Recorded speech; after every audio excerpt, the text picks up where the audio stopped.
Now, back in the late 50s, early 60s, there was a comic book called Amazing Adult Fantasy, which would be the butt of many jokes today. It would probably be a Playboy production if that was true. However, let me just clean my lens here.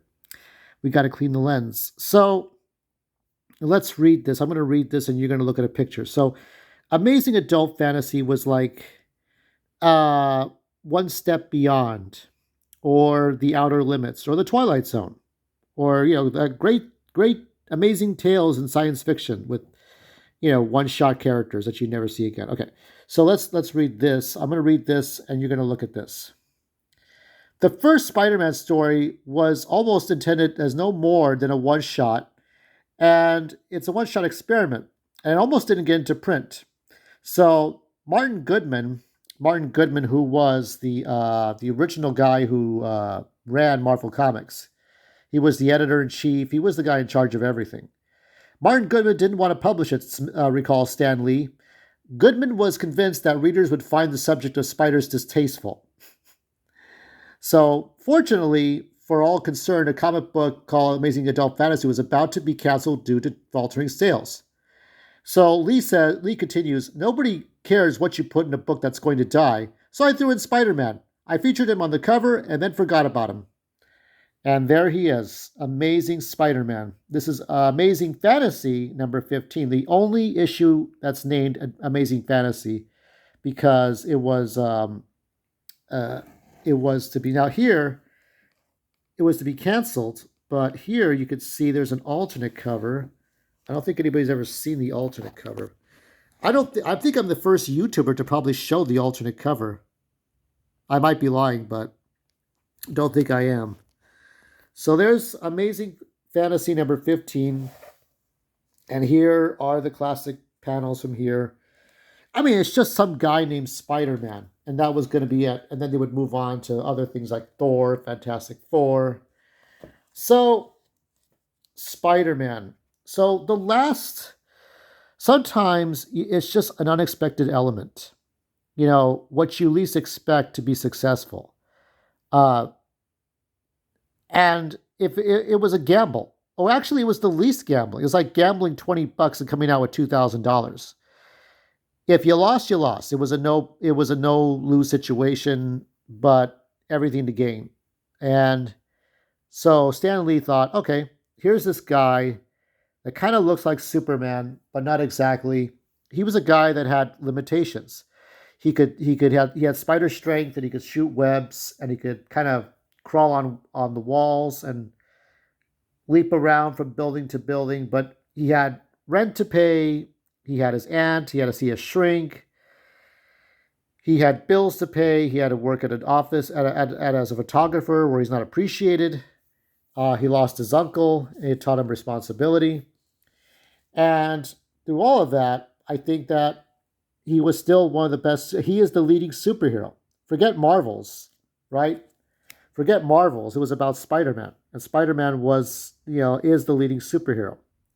And guess who owns him on the media? It's Sony. And somehow, I think Spider-Man is at the Disney's California Adventure, I think, currently.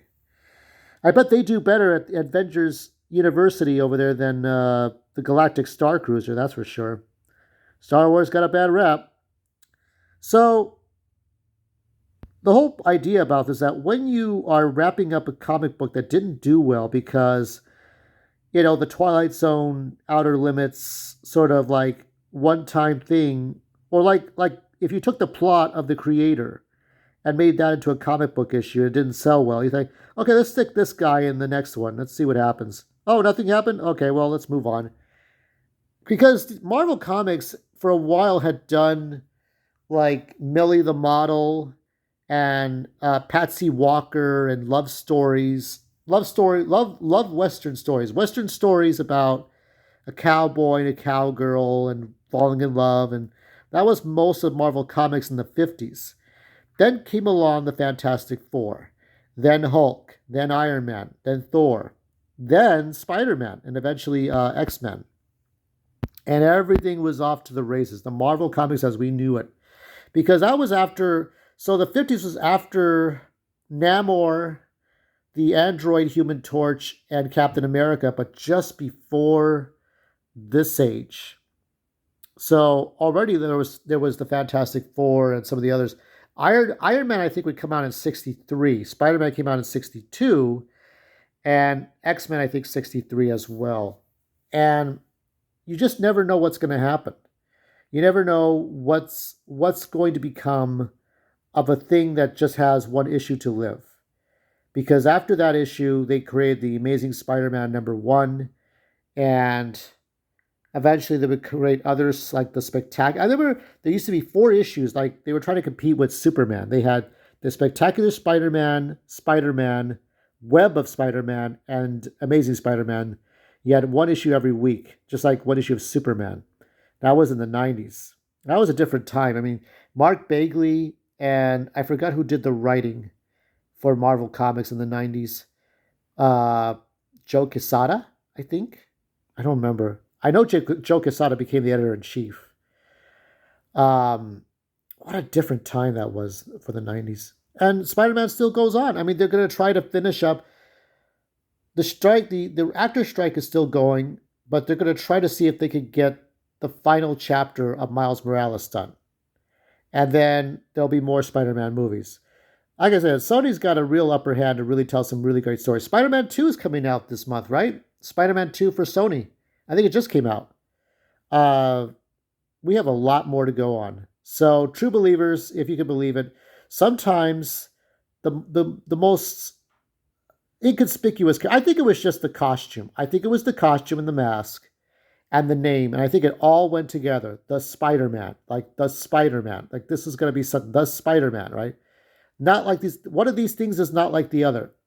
One of these things does not belong. And that's why, even though Amazing Fantasy died, Spider-Man didn't. And you just pay attention to some of these issues and what will succeed and what will not. All right, tomorrow will be something a little different because I know these topics get a little stale. It's hard to find something relevant comparing it to today. But it'll be something based on how I approach my writing. And I want to see if I can get some writing out of you.